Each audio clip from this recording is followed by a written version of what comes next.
Merci. Est-ce que si tu n'as pas encore apporté ton offrande d'action de grâce, tu peux la prêter et le présenter devant le trône de grâce.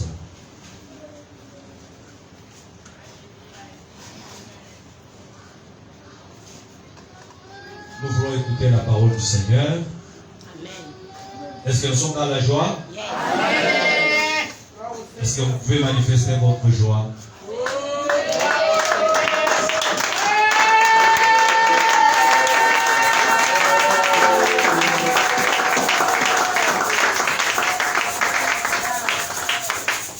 C'est comme s'il y a certaines personnes qui ne sont pas dans la joie. Est-ce que pose d'abord la question à ton voisin, est-ce que c'est ça?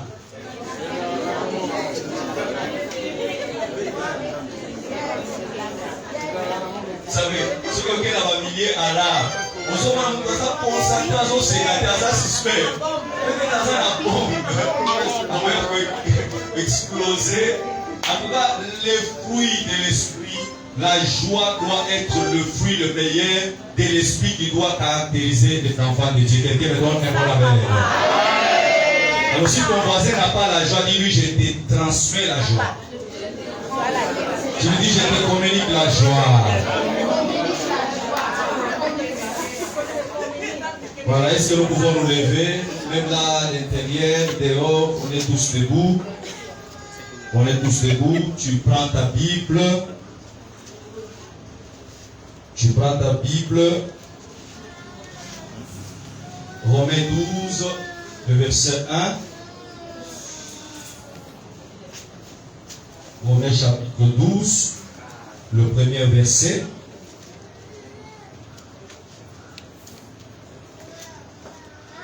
Vous y êtes? Papa Papi a dit non, non. Et là, ça va.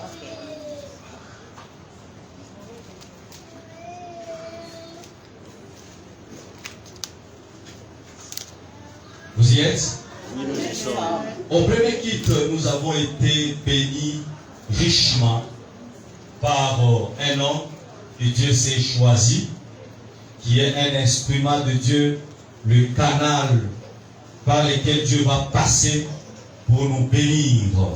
Est-ce que vous êtes dans la joie de les recevoir? Amen. Je cite les révérends Guilain qu'enseignant. Au moins il avance, nous acclamons le Seigneur. Nous acclamons le roi du roi, le Seigneur le Seigneur.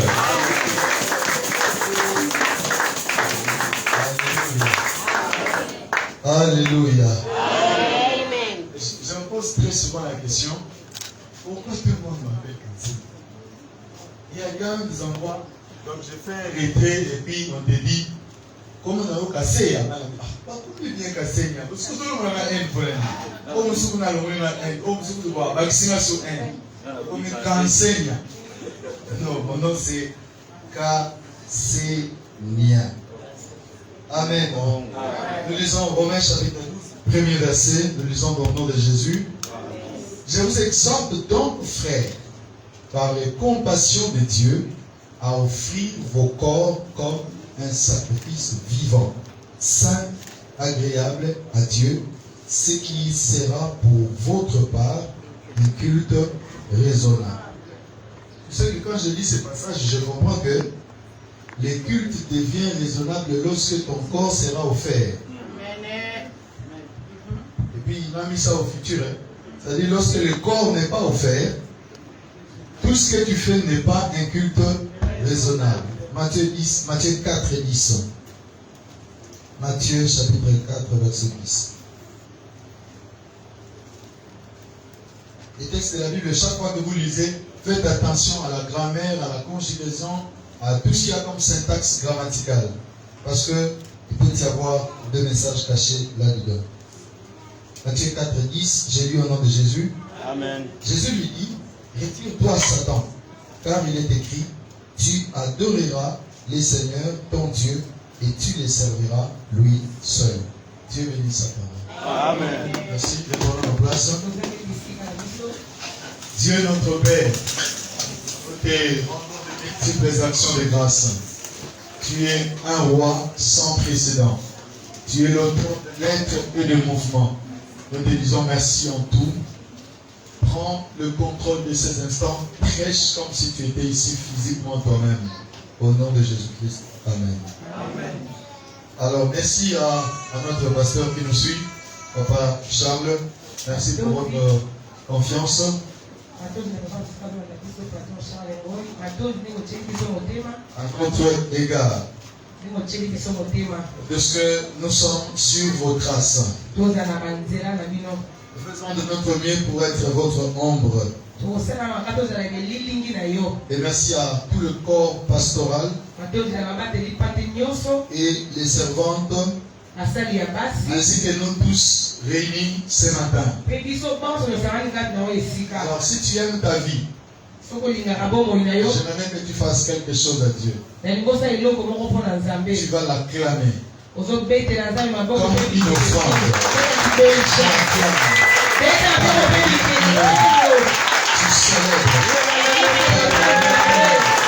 Oh Dieu, tu célèbres.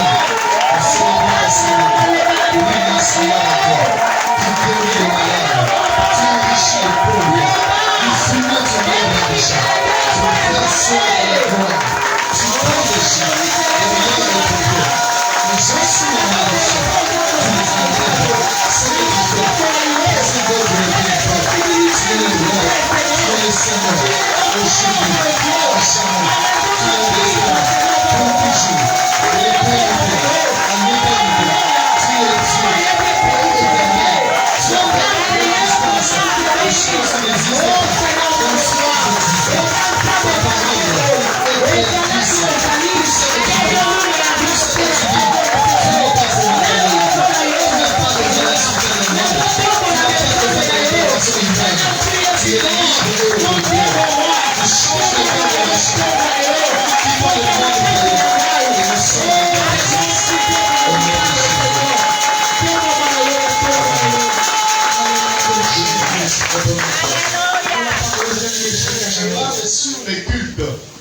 Le thème de ce matin, je parle sur les cultes.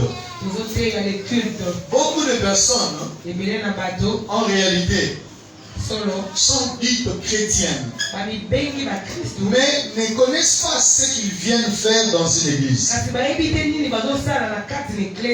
Quelque part, ce message, j'aurais bien voulu être assis et que quelqu'un me l'enseigne. Notre activité principale à l'église, c'est rendre un culte à Dieu. Chaque chrétien a la responsabilité de rendre un culte qui soit agréable à Dieu. Lorsque la Bible met cet adjectif qualificatif en disant culte agréable, ça veut dire qu'il y a des cultes qui ne sont pas agréables aux yeux de Dieu.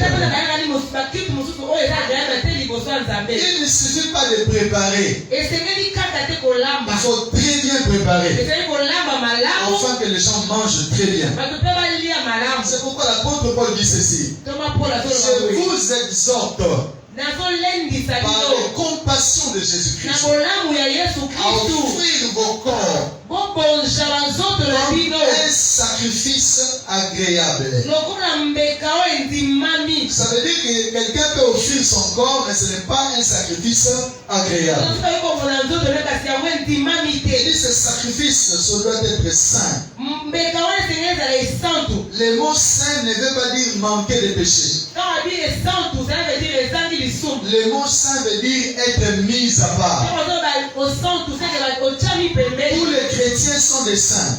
Tous ceux qui ont reçu Jésus comme Seigneur et Sauveur personnel de leur vie, vous êtes des saints. Dans certaines religions, pour être déclaré saint, il faut y avoir une réunion de gens qui statuent sur votre cas.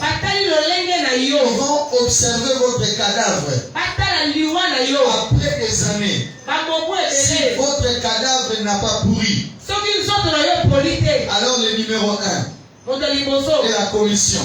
Et la commission viendra statuer et dire: à partir d'aujourd'hui, tu es déclaré saint. C'est pourquoi au Congo, dans l'autre côté là, ils ne font pas des saints vivants. Ils n'ont que des saints. Ils sont aussi déjà morts. Bakanja Isidore. Et qui encore? Ça veut dire que tous les restes ne sont pas vivants. L'homme que j'aimais beaucoup, Joseph Albert Magloire. Un cardinal que le pays n'a jamais connu, l'Afrique n'a jamais connu. Tous les cultes que nous avons, le modèle de culte que nous avons à l'église catholique, c'est lui qui l'a adapté à la culture congolaise. Et ça lui a valu le déplacement de 2 fois le pape Jean-Paul II au Congo. C'est quand il est mort en octobre 89. Jusqu'aujourd'hui, il n'a jamais été saint. Et Tchaou est mort après. Il n'a jamais été saint. Laurent Bassigne qui venait de mourir n'est pas encore déclaré saint. Mais j'ai une bonne nouvelle ce matin. Nous n'attendons pas la mort pour être saint. Nous n'attendons pas une réunion pour être saint. Nous n'attendons pas de commission pour être saint. Celui à qui nous avons cru nous a déclaré saint. Sans tenir compte de nos faiblesses, sans tenir compte de nos péchés. Tu lui donnes seulement ton cœur, et lui te déclare mise à part, et lui te déclare saint. On appelle ça la sainteté d'État. Cela ne dépend pas de la marche de quelqu'un. Cela ne dépend pas de faiblesse de quelqu'un. Mais cela dépend de la foi et de la position que nous avons en Jésus-Christ. Votre corps doit être un sacrifice vivant, saint et agréable. Et c'est ce qui doit être un culte raisonnable. Bien-aimé, nous devons servir Dieu. Nous devons célébrer les cultes conformément à sa volonté. Écoutez-moi. Chaque chrétien a la responsabilité devant Dieu de lui rendre un culte agréable. Je vais vous dire ceci. Nous ne venons pas à l'église pour écouter les prédicateurs. Nous ne venons pas à l'église après la prédication. Papa Charles va m'imposer la main. En venant à l'église, il y a les devoirs. La Bible appelle ça rendre. Non, au rendre. C'est-à-dire que Dieu a besoin. Pour tout ce qu'il a fait pour nous, nous devons maintenant rendre un culte qui soit agréable. Il t'a guéri de la maladie. Il t'a donné des enfants. Il t'a donné un travail. La santé que tu as. Tu as le devoir de lui rendre un culte agréable. Le culte, c'est à la fois comme une femme. Le culte, par la fois, c'est comme un homme. Maître Gadis, ne peut pas me dire, frère Guilain, je te donne maman Christelle pour 2 jours. Il n'y a pas de dérogation en cette matière. Moi non plus, je ne peux pas dire à Maître Gadis, je te donne maman Gaëlle pour 5 minutes. Non. Il faut rendre un culte à Dieu. Je ne peux pas dire, pasteur, est-ce que tu peux adorer Dieu pour moi? Est-ce que tu peux louer Dieu pour moi?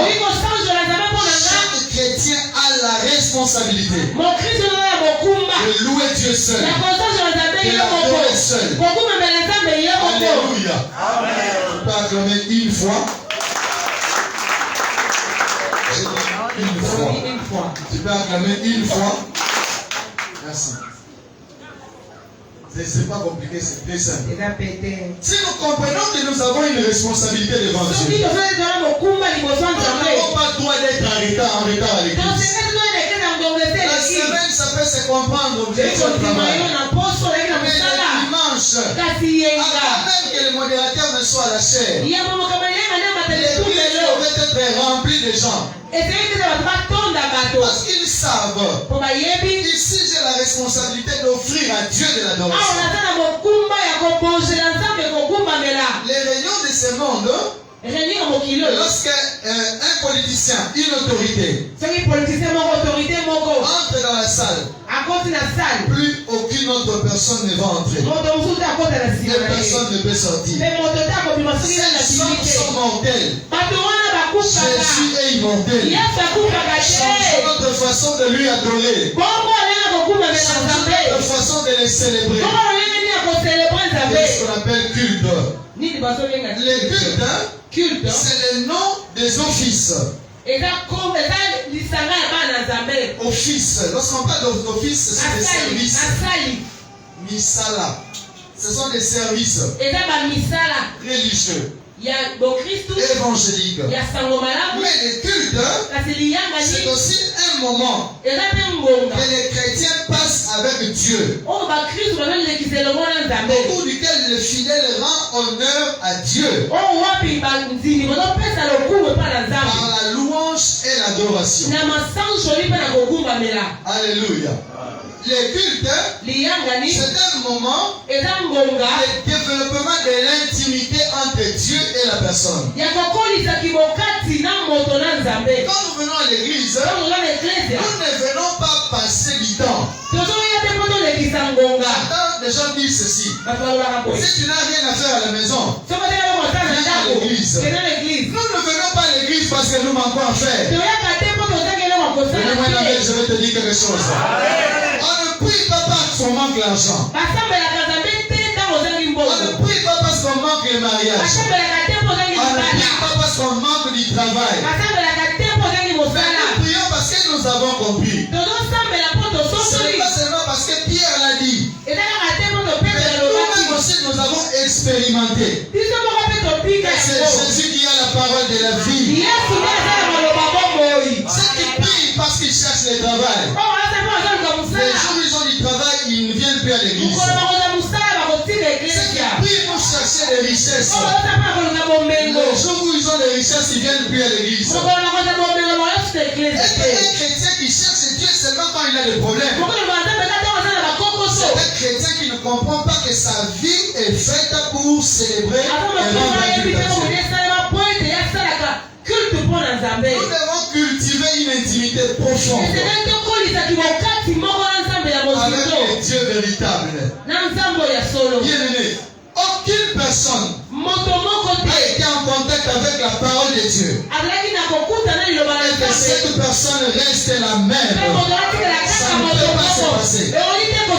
Lorsqu'on prie, il y a deux choses qui se passent. La prière transformera d'abord la personne qui prie. La prière va te changer. Tu étais colérique. En contact avec la parole de Dieu.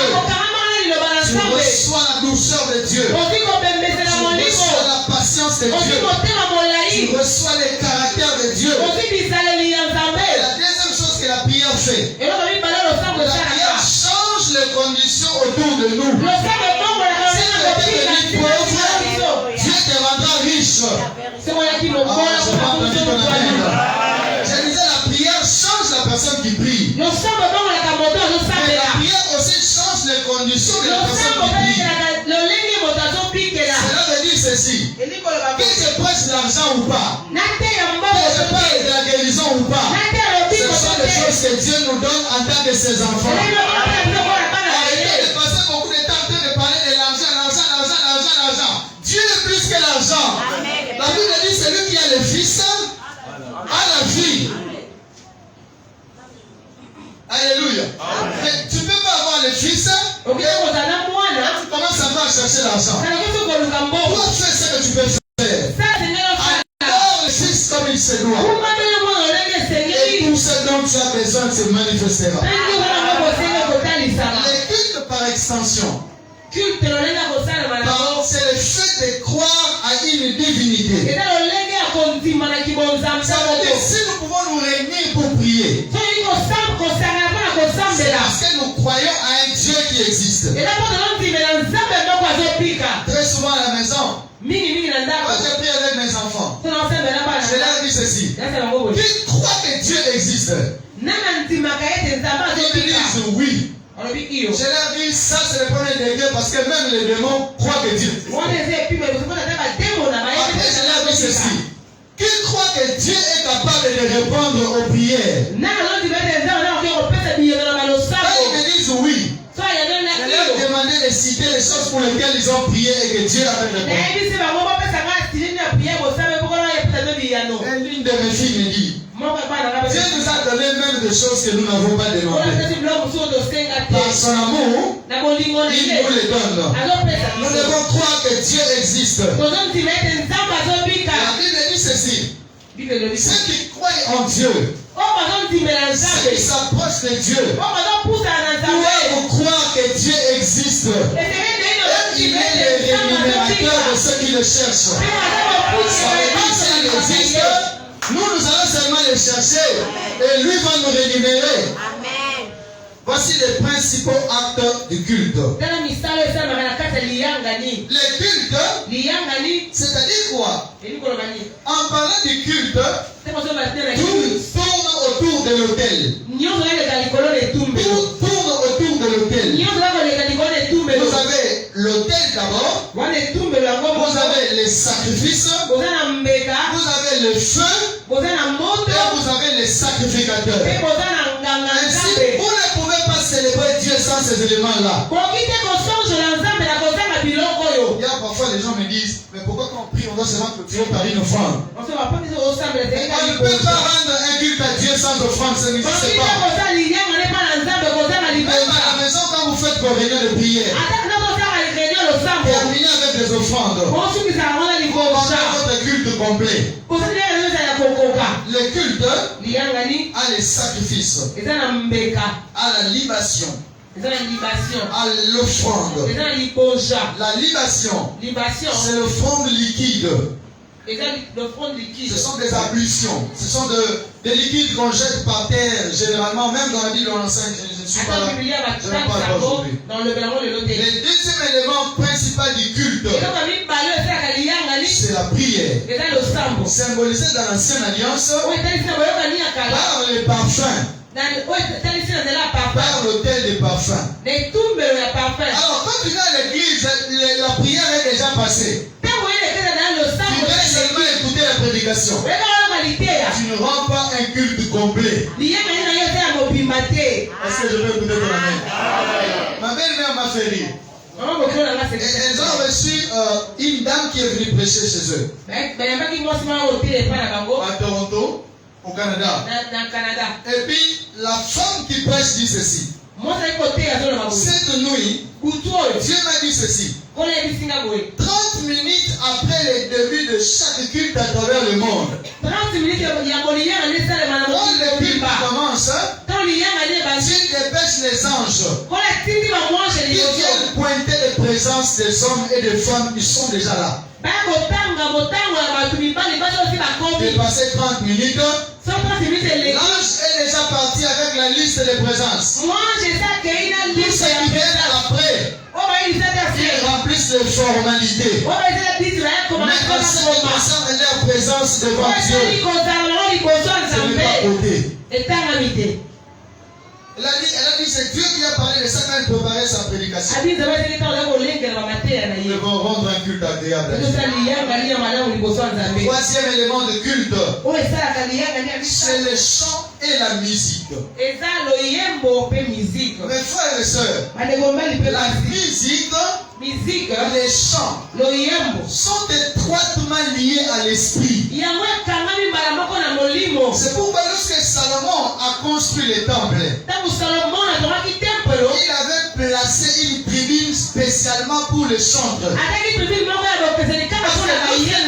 Lorsque pendant le culte, on chante les chansons de Dieu. Je ne parle pas de toutes les chansons. Je parle des chansons qui déclarent le louange à la gloire de Dieu. Ils célèbrent le roi des rois.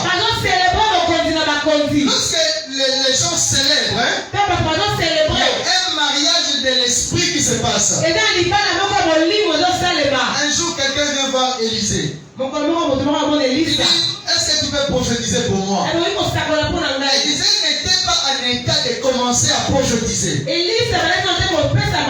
va demander aux joueurs de harpe de jouer de la harpe. Il va demander qu'on appelle un joueur de la harpe.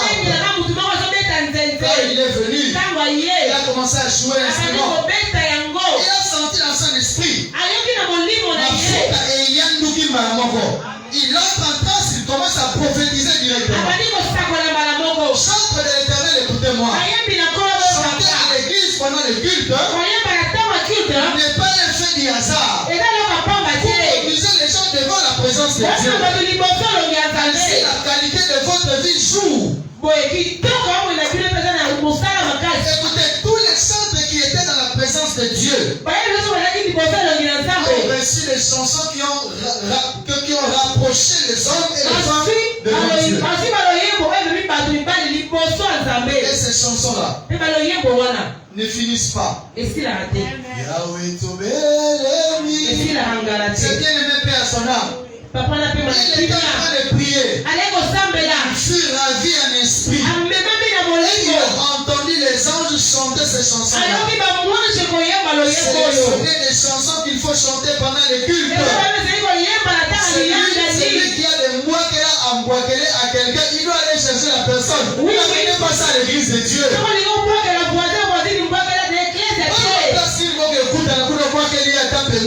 Mais quand il s'agit du culte, nous avons besoin de chants et de la musique spirituelle. Amen.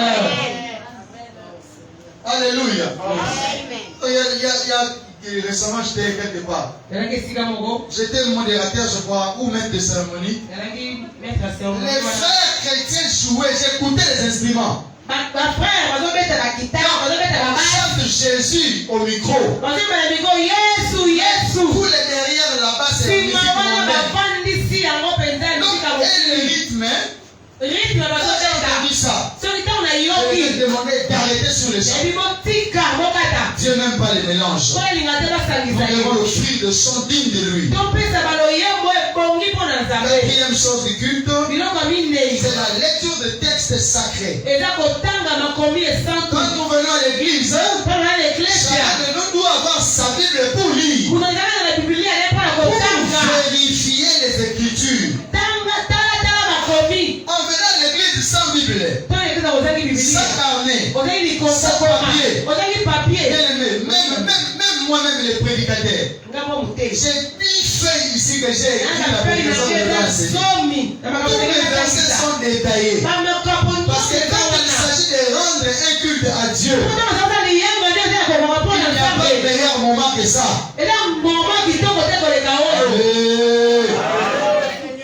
La lecture des textes de la Bible. L'élément suivant. La prédication. Lorsqu'on fait un culte ou on rend un culte, il ne peut pas manquer de prédication ou l'enseignement. Qu'est-ce que je voulais dire? Quand la Bible dit culte agréable, je disais il y en a d'autres qui ne sont pas agréables. Un prédicateur comme moi, j'ai mes propres problèmes à moi. Au lieu de prêcher la parole de Dieu, j'ai pas mes problèmes dont j'ai besoin d'argent. Je viens commencer à prêcher, Dieu vous demande de l'argent.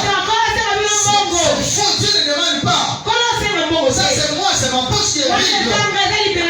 Ce ne sont pas des prédications du royaume.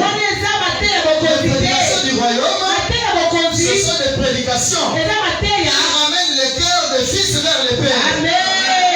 Alléluia.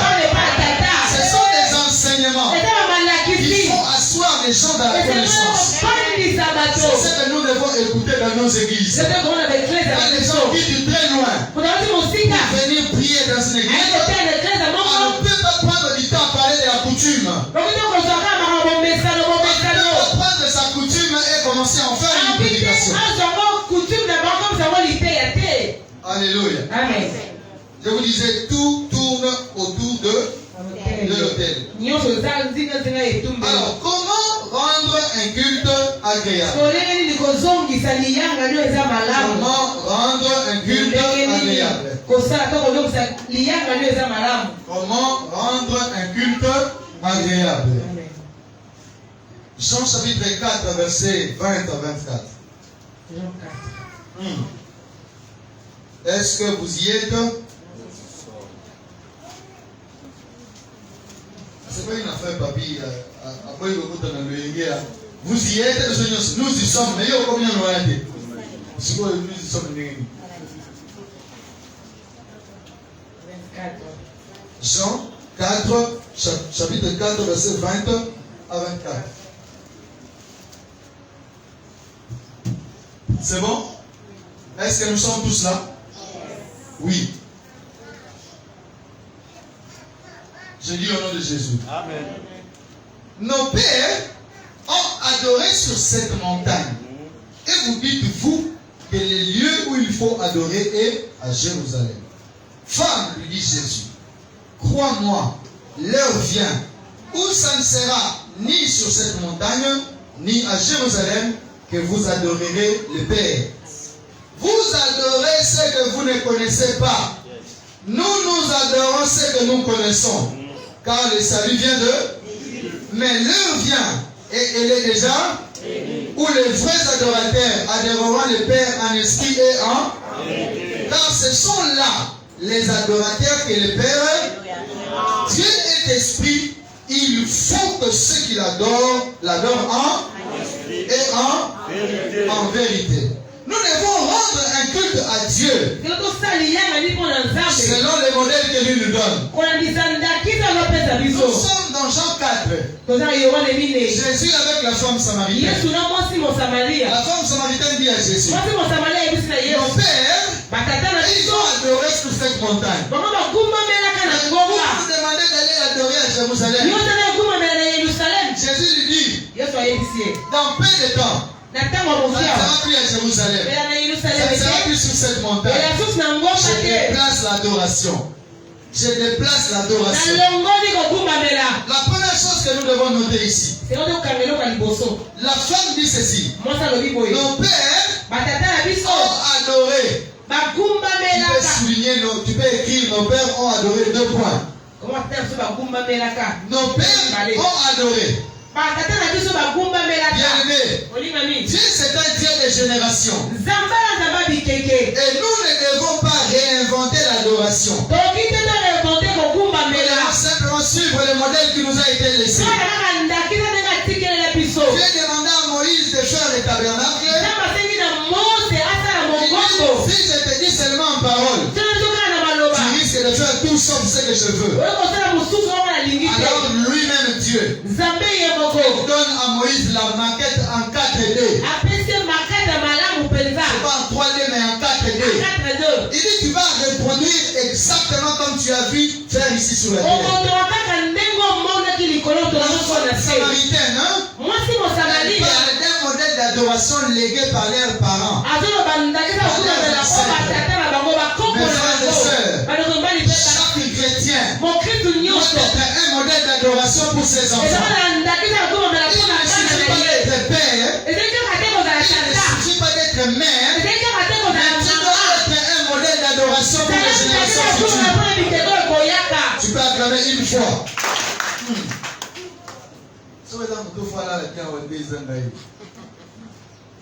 Parce que dans la réalité, l'objet journée,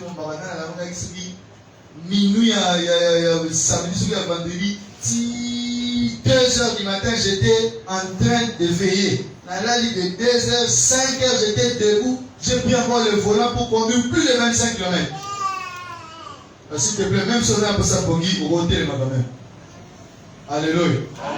Je disais que Dieu est un Dieu de génération. La femme parlait à Jésus.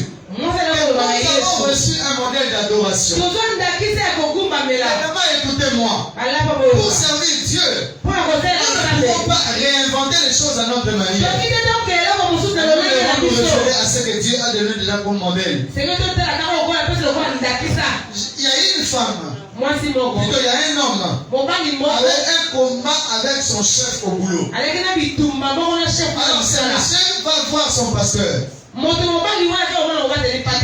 S'il te plaît, cet homme qui est mon chef, je n'ai pas la capacité de combattre contre lui. Si tu veux commencer à le combattre à ma place, il prend même son offrande, il donne au pasteur. Le pasteur se retire en retraite. Il commence à prier. Il prie. Dieu lui dit, arrête de perdre ton temps inutilement. Tu ne sauras pas vaincre cet homme-là. Lui, il a dit à Dieu, je suis un sacrificateur. Je suis un évêque d'une grande communauté. Comment je ne peux pas vaincre cet homme? Et Dieu lui dit ceci. Cet homme est de la 3e génération d'une lignée dont l'arrière-grand-mère m'avait servi. Elle était ma servante. Elle m'a servi avec tout son cœur. Et j'ai juré. Et j'avais promis. Et dans sa lignée, pendant 6 générations, aucune personne ne sera vaincue. Dieu est un Dieu de génération. Grâce à Dieu, il assure ta postérité. Il assure tes enfants. Il assure tes cocolons. Bien-aimé, la foi, elle est transmissible. Timothée chapitre 1 verset 5. L'apôtre Paul dit ceci. Timothée, la foi qui est en toi, elle est d'abord dans ton aïeul. Ton aïeul, il dit c'était d'abord dans ton aïeul. Qui est venu chez ta mère Eunice? Timothée chapitre 1 verset 5. Qui est venu chez ta mère Eunice? Et qui maintenant est en toi. Bien-aimé, il est difficile que quelqu'un devienne serviteur de Dieu sans pour autant que dans sa famille qu'il y ait d'abord quelqu'un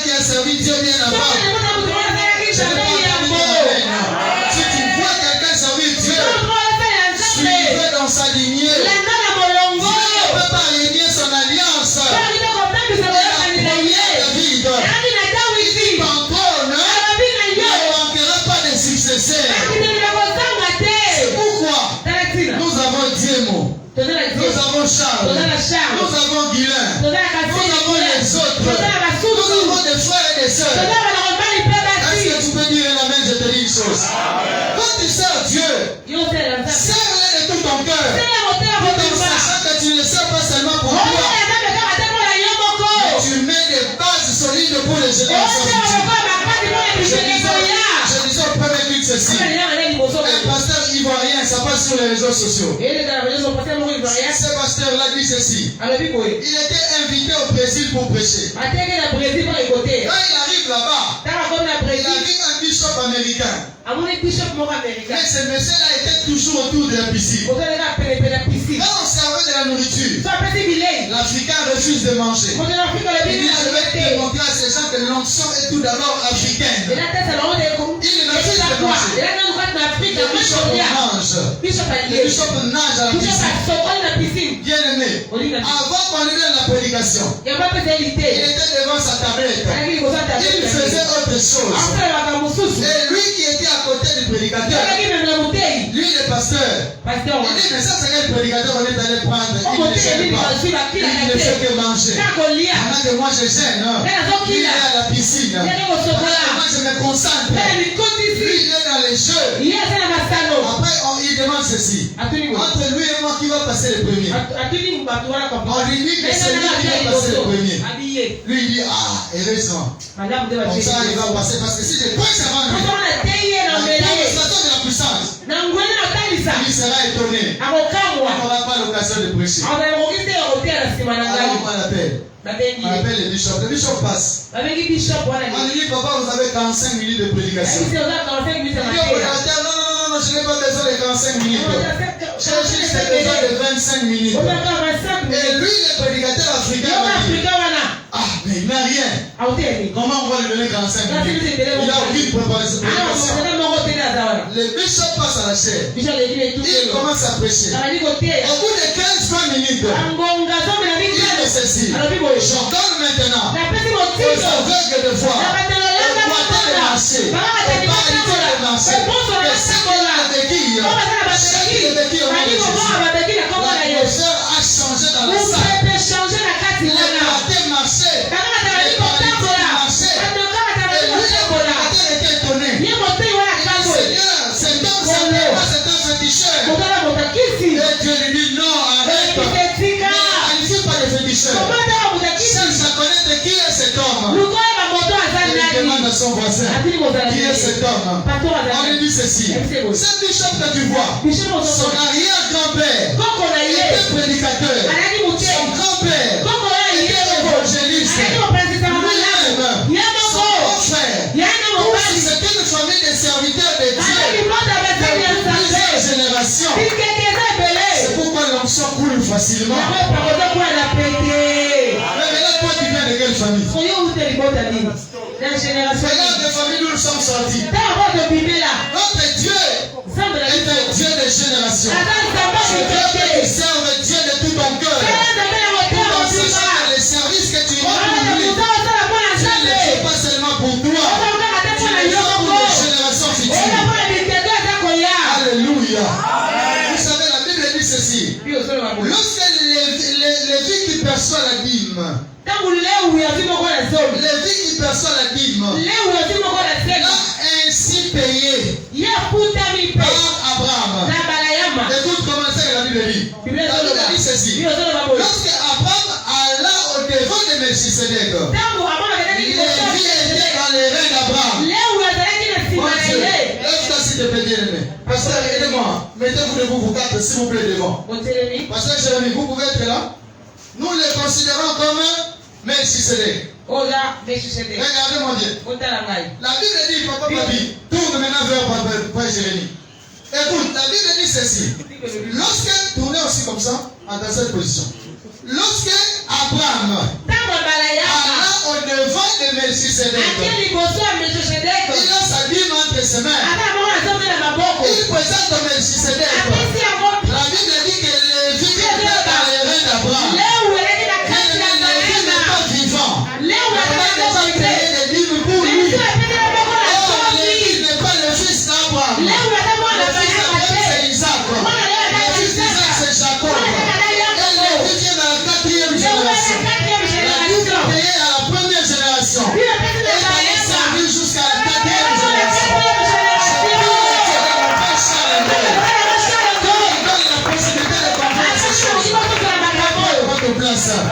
Frère, parce que tu as donné, tu dois plus récupérer. Ça, c'est l'enseignement pratique. Ça, c'est pas la Bible. Alléluia. Et lorsque cela est écrit dans Hébreux chapitre 7, verset 9 à 10. Lorsque Abraham alla au-devant de Melchisédek, Lévi était dans ses reins. Laissez-moi te dire une chose. Parce que pour accepter de servir Dieu, les enfants ne seront jamais des sorciers. Les enfants ne seront jamais des coulouna. Dieu sera toujours aligné. Les fruits de tes entrailles sont bénis. Les enfants vont sortir. Vont servir Dieu.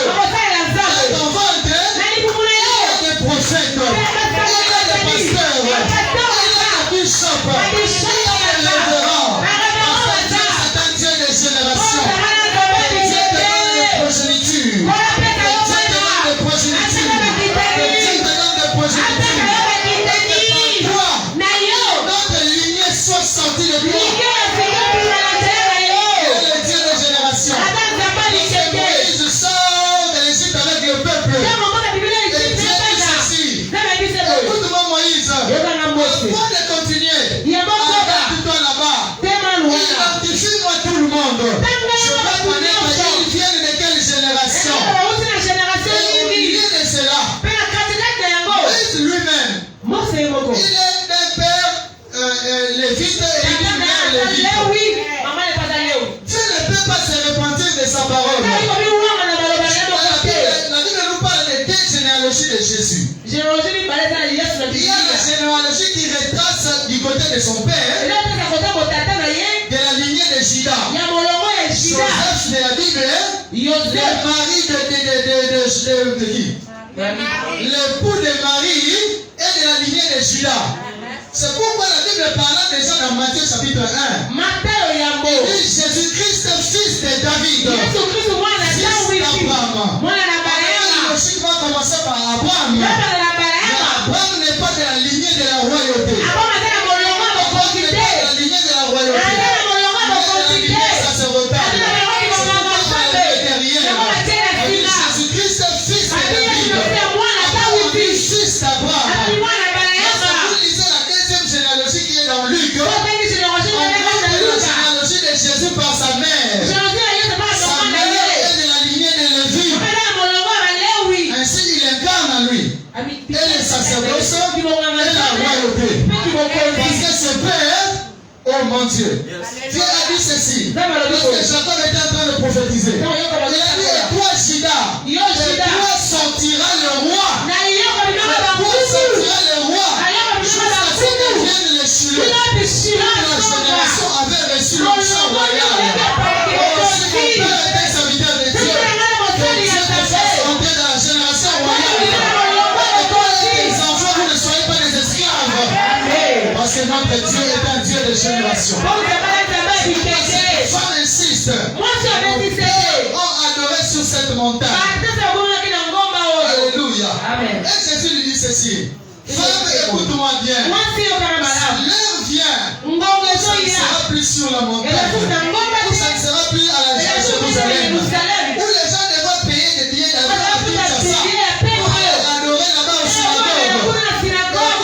Au lieu de rester ici, je suis en train de déplacer les lieux d'adoration. Deuxième chose, Jésus parle du lieu de culte. Le lieu de culte. Le lieu de culte n'est plus physique dans notre temps. Nos corps sont devenus les temples du Saint-Esprit. Nous pouvons rendre un culte à Dieu partout. Même dans la toilette, tu peux rendre un culte à Dieu. Même dans la douche, tu peux rendre un culte à Dieu. Au travail, tu peux rendre un culte à Dieu. Tu es en train de préparer la maison. La nourriture pour toute la maison. Mais de temps en temps, Roya Banashata Baba. Tu pries, tu adores, tu pries, tu adores. Les cultes peuvent se faire maintenant partout. Alléluia. La troisième chose, Jésus lui dit ceci. Vous adorez celui que vous ne connaissez pas. Le plus grand danger que nous avons, c'est qu'il y a des pasteurs qui ne connaissent pas Dieu. Il y a des prédicateurs, il y a des enseignants qui ne connaissent pas Dieu. Chronique chapitre 28, verset 9. Écoute ce que tu as dit. Maman, aidez-nous à lire. 1 Chronique 28, 9. C'est tellement bien de servir Dieu. Quand je le sers, je sais que je ne le sers pas seulement pour moi.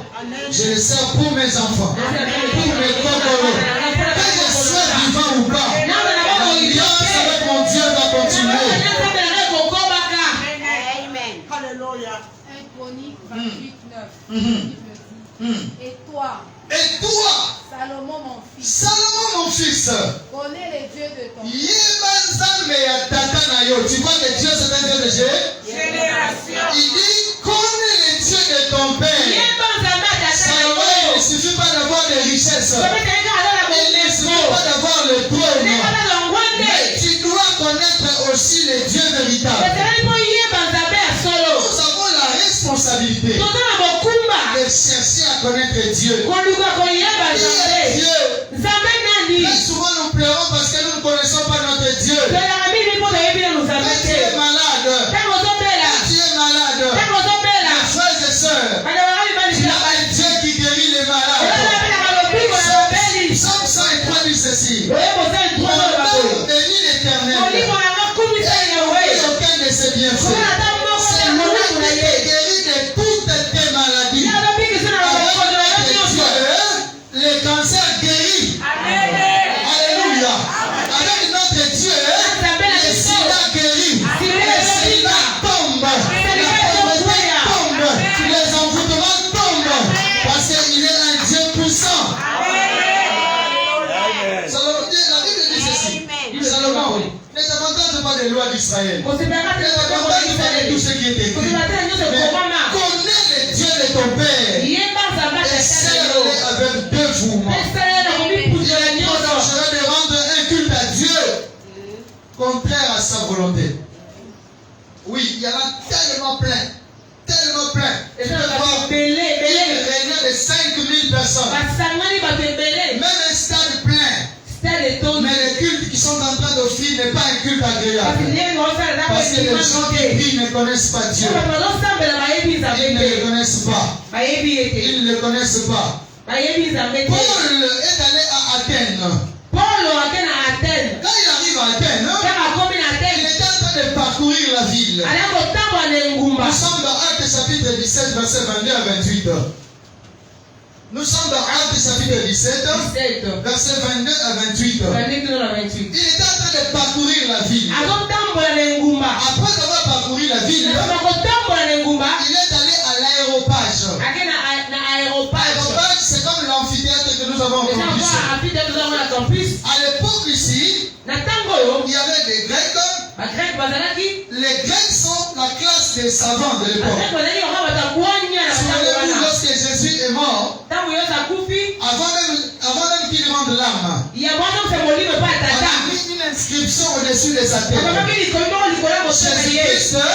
Jésus-Christ, non. Jésus-Christ, réponds ce que je dis. Jésus-Christ est le seul mort qui a été honoré de son vivant. Mon Dieu, tu n'as pas entendu ce que j'ai dit.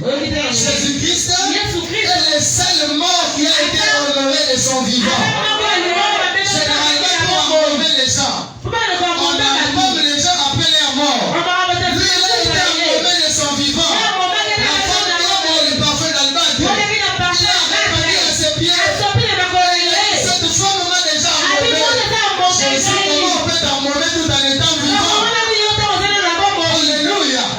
Lorsqu'il était sous la croix, à l'époque, les Grecs avaient une culture. N'oubliez pas, Jésus est né sous la domination gréco-romaine. Il y avait à côté des tombes de chaque personne. À côté de la tombe, il y avait une pierre comme ça. On appelait épitaphe. On mettait les CV détaillés de la personne qui était décédée. On devait écrire Mobutu Sese Seko Kukumwendu wa Zabanga président d'Isaïe de 1965 à 97, il était ceci, il était ceci, il était ceci, il était cela. Afin que tout celui qui passera par cet endroit, lorsqu'il va lire l'inscription, il aura un respect sacré sur le monde. C'était aussi le cas de Jésus. Avant de rendre l'âme, il n'a pas une pierre. Il prend plutôt un morceau de bois. On écrit là-dessus. Celui-ci est le roi des Juifs. Les Juifs ont dit ceci. N'écris pas que celui-ci est le roi des Juifs. Plutôt celui-ci avait dit qu'il était le roi des Juifs. Il a dit, relevez-moi ces choses-là. Ce qui est écrit est déjà écrit. On met sur la tête de Jésus. Et cette inscription était en 3 langues. C'était écrit en hébreu. C'était écrit en latin. Et c'était écrit en grec. Pourquoi c'était en grec? C'était pour que, parce que les Grecs de l'époque, c'était des savants de la classe des noirs et des intelligents des autres pays. Le pouvoir parlait les Grecs. C'était pour que toute la classe intellectuelle et son pouvoir sache que Jésus-Christ était le roi. Alléluia. Jésus est le roi de tous les politiciens. Il est le roi de tous les savants. C'était écrit aussi en latin. Parce que la langue latine de l'époque, c'est la langue parlée par l'homme de la rue. Les soldats parlaient le latin. Les gens de la rue parlaient le latin. Il a écrit en latin pour que aussi cette classe de chèques, de non-esprit, de soldats, ils sachent que Jésus était le roi des Juifs. Et c'est écrit aussi en hébreu. Alléluia. Pour que tous les Hébreux qui vont lire cela, ils sachent que Jésus était le roi des Juifs. Alors Paul parcourant Athènes, il va entrer maintenant dans cet amphithéâtre. Il prend la parole. Il commence à dire ceci. Comme Athéniens, je vous trouve à tous égards extrêmement religieux. Il dit, car en parcourant votre ville et en considérant les objets de votre dévotion, j'ai même découvert un hôtel avec une inscription A, un Dieu inconnu. Ce que vous révérez sans le connaître, c'est ce qui s'y trouve, étant c'est ce que je vous annonce. Le Dieu qui a fait le monde et tout ce qui s'y trouve, étant le Seigneur du ciel et de la terre, n'habite point dans des temples faits de mains d'hommes. Il n'est point servi par les mains humaines, comme s'il avait besoin de quoi que ce soit. Oh mon Dieu, il n'a pas besoin de l'intervention humaine. Lorsque Uza a essayé, il a été frappé. Dieu voulait lui dire, petit,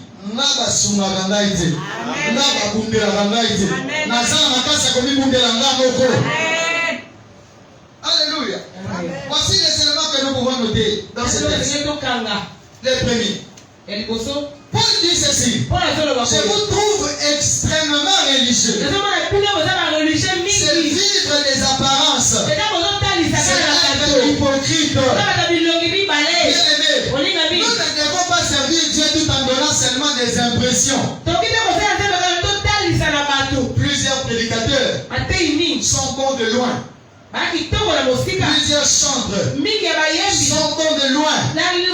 Lorsque vous vous approchez d'eux, vous vous rendez compte que c'est parfois des païens et ils ne sont même pas convertis. Ils donnent l'impression d'être vraiment religieux. Notre Dieu n'est pas frappé par les impressions. Il regarde le cœur. Car le cœur, c'est le reflet du vrai de la personne. La Bible dit que c'est de l'abondance du cœur que la bouche parle. Lorsque la bouche de cœur est pleine, les paroles vont sortir. Arrêtez d'être des religieux. Arrêtez de vivre des impressions. La deuxième chose que l'apôtre dit, lorsque je regarde l'objet de votre dévotion, l'objet de votre dévotion, lorsqu'on parle de la dévotion, c'est l'ensemble des activités à laquelle vous vous donnez. Mes frères et sœurs, qu'est-ce que tu fais à longueur de journée? Qu'est-ce que tu fais à longueur de journée? qualité d'un bon culte dépend aussi de ce qui fait votre dévotion. Vous voulez vraiment qu'on rende un culte agréable à Dieu.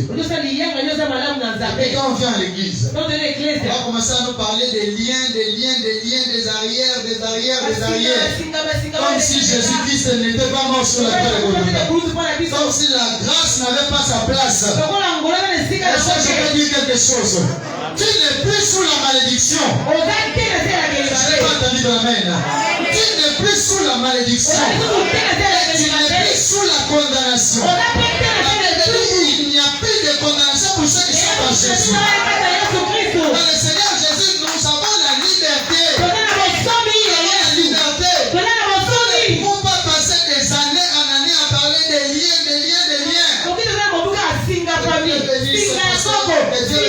Pasteur Thompson. Dans sa chanson, écoute ce qu'il dit.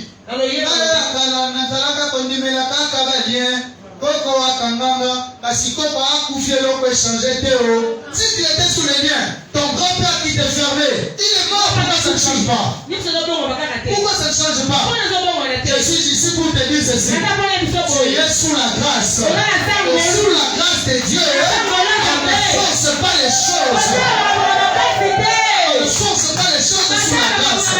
Il y a quelqu'un qui a déjà payé le prix pour toi. Sous la condamnation. Qu'est-ce qui doit être l'objet de notre dévotion? C'est l'adoration. À 4h30, nous sommes debout. Nous adorons Dieu. Au matin de gloire. Nous célébrons Dieu. Notre activité principale devrait être un culte que nous rendons à Dieu. Dieu te bénisse. Et une troisième chose. Il dit ceci. Je vois une inscription A. Tu peux écrire inscription A.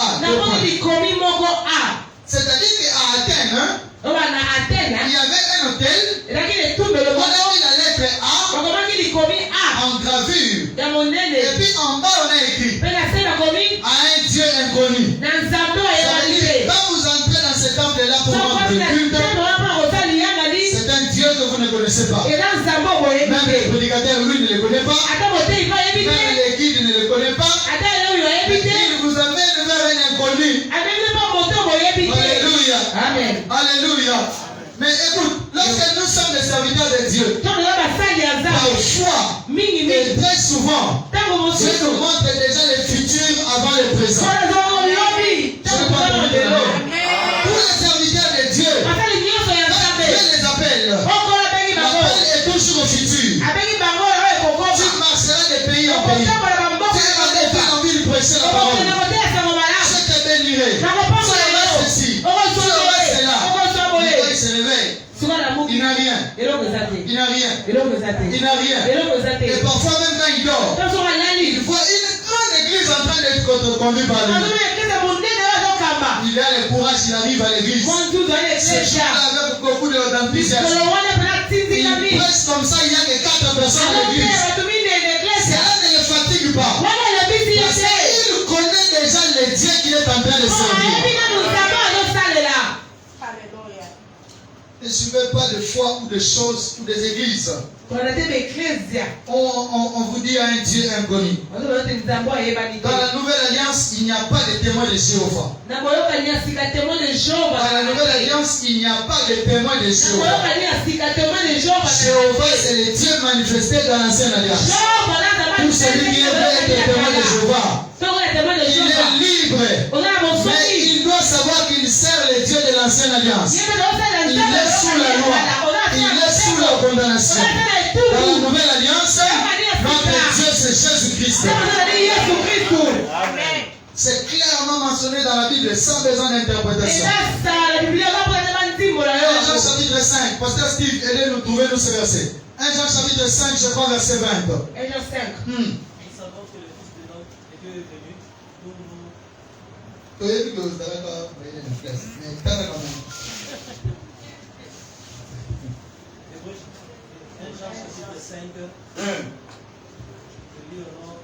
Jean 5. Écoute ce que la Bible dit. Nous savons aussi que le Fils de Dieu est venu. Tu vois, les textes de la Bible sont compliqués. Il dit, nous savons aussi.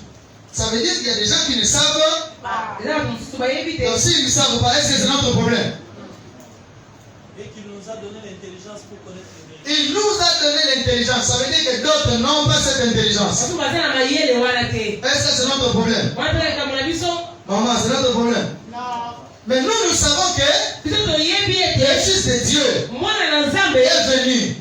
Oui, pasteur. Et nous sommes dans le véritable en son Fils Jésus-Christ. Nous sommes dans le véritable. Est-ce que tu peux balancer la main? Je vais te dire quelque chose. Pasteur, reste debout s'il te plaît. Bien-aimé, le Jésus que nous suivons, nous ne sommes pas dans les rêves. Mon Dieu, mon Dieu, mon Dieu. Nous ne sommes pas dans les rêves.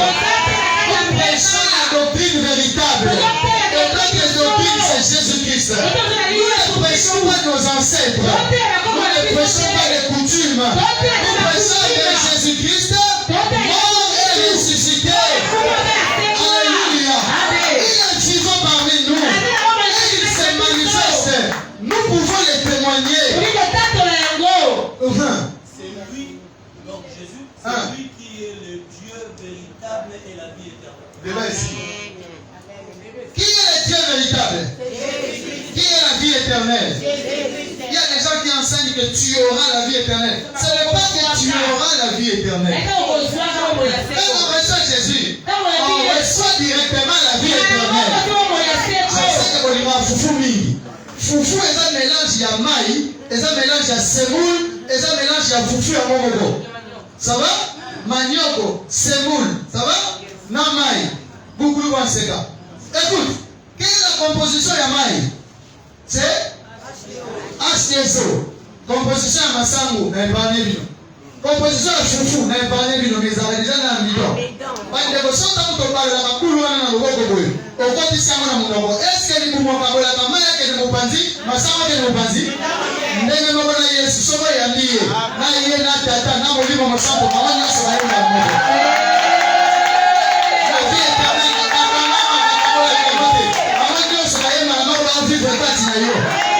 nous devons connaître le Dieu que nous servons et être capable de défendre notre doctrine. Ça, c'est très important. La quatrième chose, Paul dit ceci: vous révérez celui que vous ne connaissez pas. Vous le révérez sans le connaître. Comment les gens peuvent croire à des choses comme ça? Un homme qui habite Sayo, on dit de lui qu'il est Saint-Esprit et les gens croient. Un homme qui habite ici en ville, on dit de lui qu'il est l'incarnation de fils de Père, Fils, les trois. Et puis les gens croient. Oh, notre enseignement est véritable. Nous ne sommes pas dans les rêves. Chaque chrétien doit faire de son mieux pour connaître Dieu, afin de le servir. Notre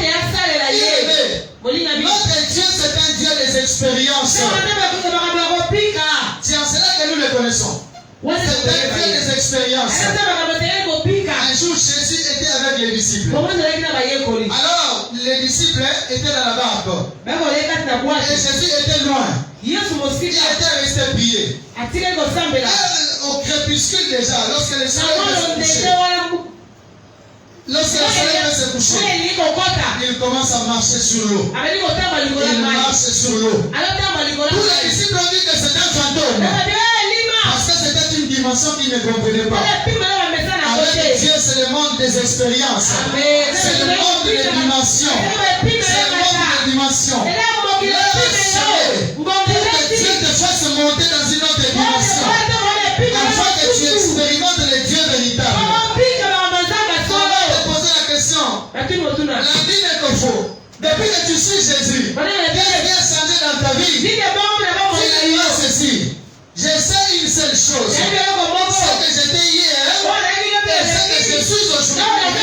C'est deux personnes totalement transformées. Et vous savez quoi? Jésus, lorsque nous venons à lui, il n'arrange pas notre vie. Il n'arrange pas notre vie. Ce n'est pas une vie arrangée. C'est une vie échangée. Changer ou bien échanger? Hein? Échanger. échanger. Ça veut dire ceci. Tu lui donnes ta vie. Et lui te donne sa vie à lui. Et à ce moment-là, tu n'es plus la même personne. Pas de malédiction, pas de condamnation, pas de lien. Car ta vie a déjà été échangée. Amen. Oh, il y a tellement de choses à dire là-dessus. Bon, si on me laisse le temps encore, je risque de continuer. Donc, j'ai fait de mon mieux au deuxième culte, je me suis arrêté à la 6e page. Alléluia. Premier culte, c'était 5e. Deuxième, je fais de mon mieux, 6e page.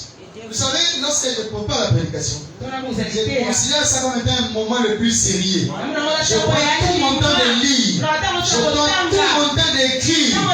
Je n'ai pas de prédication griffonnée sur une feuille. On a seulement écrit 3 mots, 4 mots, et puis le Saint-Esprit va me conduire. Ce qui était au premier culte, est-ce que le message d'ici n'a pas été le bon? Donc ça dit que je passe suffisamment du temps, 10 pages en train d'écrire. Parce que c'est la chose la plus sérieuse que je peux faire pour Dieu. Ah oui. C'était totalement différent. Même moi-même, je me suis posé la question, mais pourquoi c'est pas comme ça? Il faut adorer. Même si on doit prier à temps WhatsApp, nous commençons maintenant un moment sérieux. Un moment sérieux. Quelqu'un vient te voir à l'heure de la prière. Même si on a du soleil à copie en bongo, le van a été toqué dans la zéla sur la gana à côté de l'église ensemble. Lorsque nous comprenons qui est notre Dieu, j'ai été choqué bien-aimé. Parmi les gens que j'étais en train de former au campus Christ, il y avait le cadre de l'ISTEM aussi dans la salle de formation. J'ai posé la question. Qui parmi vous, dimanche matin, il doit aller à l'église, et à la fin on l'appelle pour une coopération avec nos $200? Est-ce que tu iras chercher $200 ou tu iras d'abord à l'église? La plupart des personnes, vous savez ce qu'ils m'ont répondu? Papa, qui te trouvera tromper la musique? C'est qui n'a pas dit dimanche. Un frère a pris la parole, il m'a dit, pasteur, moi j'irai d'abord à l'église, après je vais voir si je peux chercher l'argent. J'ai dit, ah bon? Il m'a dit, j'ai raté les tests à l'hôpital du Saint-Pantenaire. On avait programmé ça les dimanches. J'ai dit, c'est le jour du Seigneur. C'est le jour, la semaine, je n'ai pas le temps. Et le dimanche, j'ai un peu de temps que je peux consacrer à Dieu. Pour lui rendre un culte. Je ne pars pas. Les gens se sont moqués de lui.